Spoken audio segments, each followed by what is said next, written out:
Well, Mal, I know that you are very serious about your past association with the great Billie Holiday.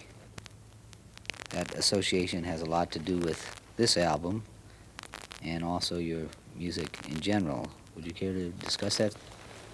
Well, naturally playing behind a singer like Billie, I received a lot of influence from her way of singing. I've always wanted to play for her.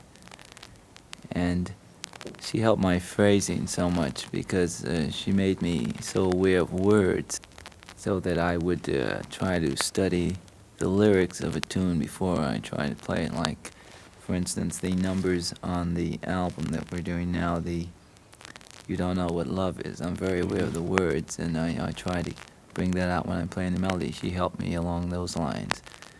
And of course, the tune that she wrote the lyrics of, I feel very close to that because I was there when she got them together. We were on a plane going to San Francisco, and we had about 7 hours to kill, nothing to do on the plane but just sleep or talk. So she decided she wanted to do a tune, and she wanted it to be about her life.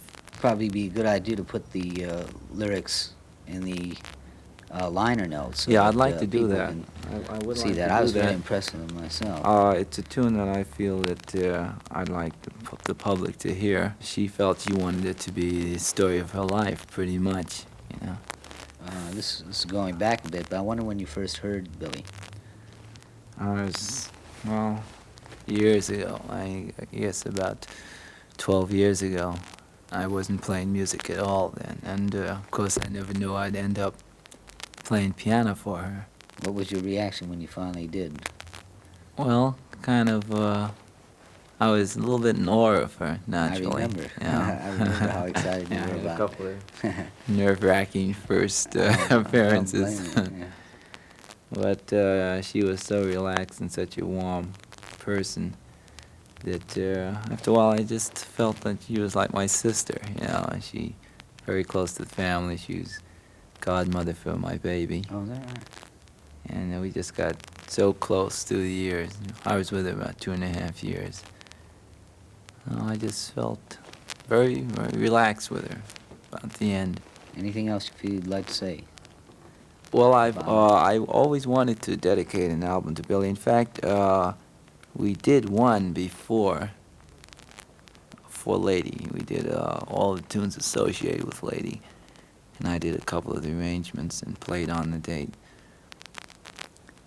But after she died, there was such a rash of that type of thing that I was a little afraid to do it because it seemed to be like jumping on the bandwagon. Mm-hmm. But now enough time has passed, so I feel, I know I should dedicate an album to her, and I want to. And I feel that now enough time has elapsed so that I can do the album without the feeling that I'm, trying to cash in that kind of business. Well, She's always encouraged me so much in my music. I know whenever we'd work a club date, there'd always be trio sets. She'd sing, and then the trio would come on. And she always sat out there and listened. It might look as if she was talking or something else, but she was so aware that when I'd come down, she'd tell me just what had happened during that trio set, and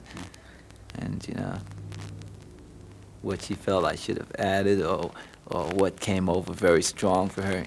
That kind of encouragement. So this is the album, and I want to dedicate it to her.